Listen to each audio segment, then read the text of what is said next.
Lisa Bomba, a.k.a. Tatalou, la milliardaire en tendresse. C'est comme ça qu'on m'appelle.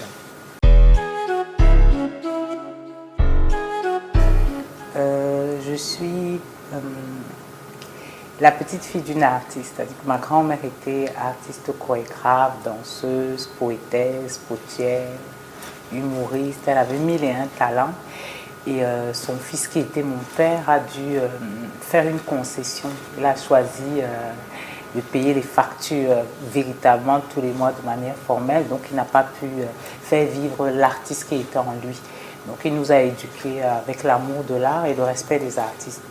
Il aurait souhaité que l'un d'entre nous soit artiste. Malheureusement, aucun d'entre nous n'est artiste, mais cet amour de l'art dans lequel j'ai grandi m'a très vite conduit dans l'univers de l'art et la culture. Je suis diplômée en tourisme et loisirs, mais je suis dans l'art et la culture.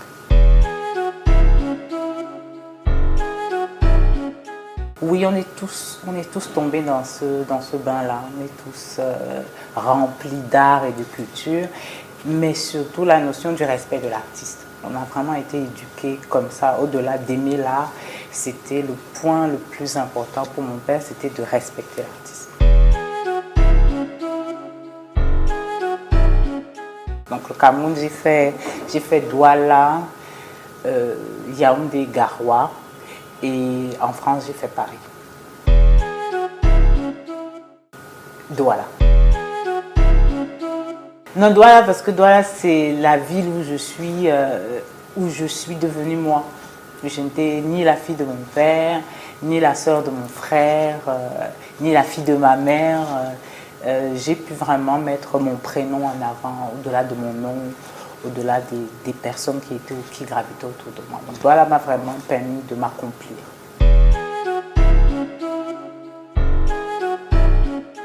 Je suis à Douala depuis 2009. 2009. Véritablement installée depuis 2009.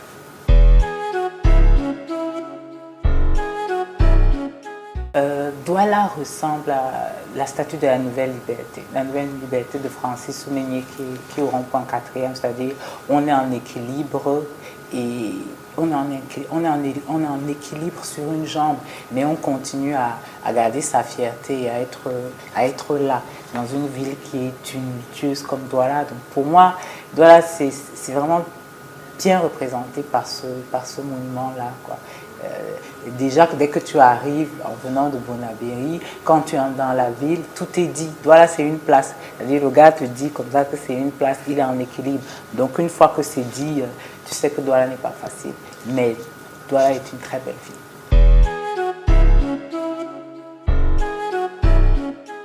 Bon, un avantage et un inconvénient à Douala, c'est le bensikin. C'est-à-dire que le bensikin, c'est un avantage, c'est un inconvénient aussi.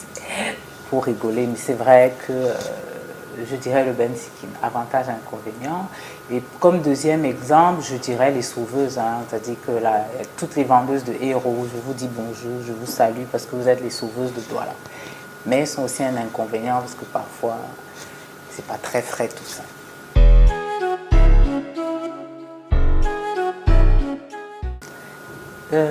Je dois dire que pour faire simple, j'accompagne. Je suis là pour accompagner. J'accompagne un projet artistique, j'accompagne un artiste dans le développement de sa carrière, même dans la création de l'être, de la personne en tant qu'artiste que peut être un individu. Donc dans cet accompagnement-là, je peux être dans l'ombre, je peux être sous la lumière, je peux être à côté, je peux être devant, je peux être à l'arrière. Et à chaque position que je prends par rapport à la personne qui est en face, j'occupe disons un poste. Donc je suis un peu polyvalente. Je ne saurais dire en un mot ce que je suis, ce que je fais. Mais pour donner une orientation, je dirais que j'accompagne, je suis dans l'accompagnement de développement de carrière, dans l'accompagnement d'un événement qui existe déjà. Et surtout, je suis et je reste la tata qui est là pour accompagner émotionnellement, parce que c'est tout aussi important de pouvoir dire qu'on est dans un environnement qui est de l'ordre des émotions, et parfois il faut quelqu'un qui soit catalyseur de ces émotions-là. Donc je suis aussi là pour catalyser ces émotions.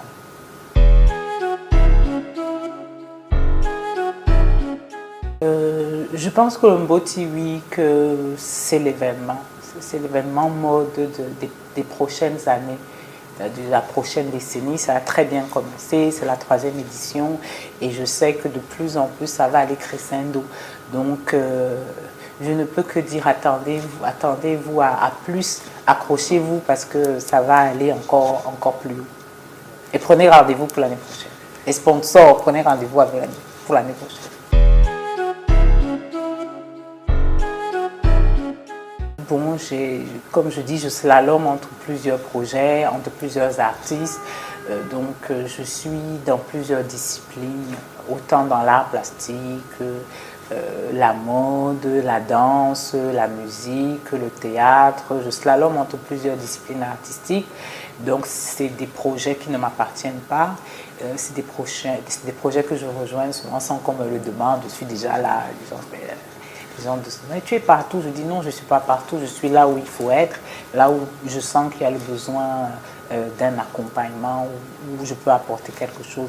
Donc il y a plusieurs petits projets comme cela, mais après à côté de ça, j'ai des projets que je mène un peu à titre personnel, Art sous les manguiers, qui est un web documentaire qui est dédié à l'art plastique. Donc je suis en train de travailler sur la nouvelle saison et j'espère lancer les lectures chantées qui sont un petit concept pour la promotion de la lecture dans les écoles principalement.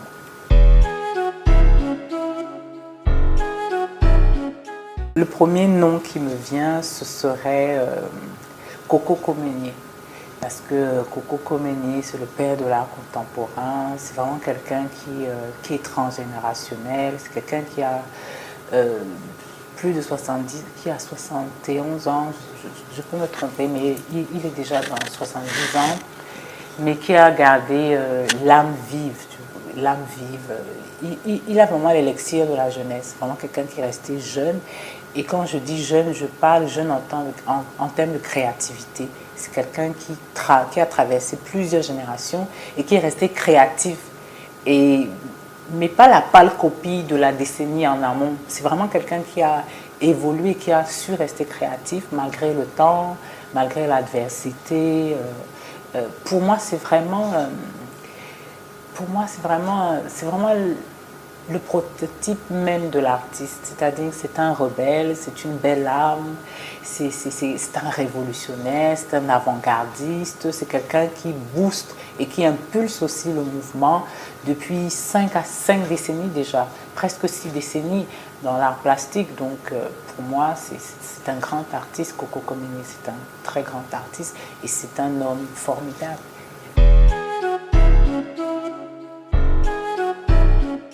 En termes de jeunes pousses, c'est compliqué parce que je trouve que pour ma part, si je devrais... et quand je cite même Coco, il est encore en plein accomplissement, il s'accomplit tous les jours. Et pour les jeunes, il y a plein de jeunes qui s'accomplissent et je les vois au quotidien. Et je sais que d'ici 5-6 ans, tout le monde va exploser. Et dans 10 ans, reposez-moi la question, je pourrais vous répondre. Mais pour l'instant, je dirais... Coco Comennier et je dirais quelqu'un aussi qui dans l'art, dans l'ombre apporte beaucoup, tant dans plusieurs disciplines aussi, ce serait Lionel Manga qui est un auteur énorme, qui est un homme de parole et qui est quelqu'un qui aide à construire les argumentaires, c'est quelqu'un qui est riche en vocabulaire, qui est riche en informations. C'est eu au moins 6 encyclopédies d'art et de la culture et c'est quelqu'un qui dans l'ombre accompagne beaucoup les gens et peut aider plusieurs artistes à mûrir leur argumentaire. Donc je citerai ces deux-là.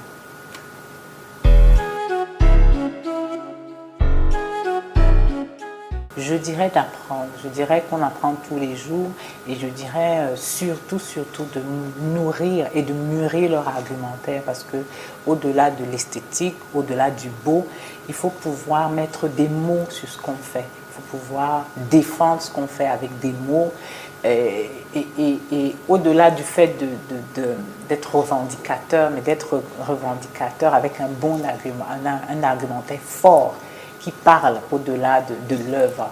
Et je dirais aux jeunes d'apprendre, vous êtes sur la bonne voie, vous avez des possibilités qu'il y a 2 ou 3 décennies, les gens n'avaient pas. Donc, c'est votre décennie, c'est votre temps. Et faites pour aujourd'hui, mais pensez à demain. Pensez à exister aujourd'hui et demain. Mettez-vous sur le temps, dans le temps et sur le temps.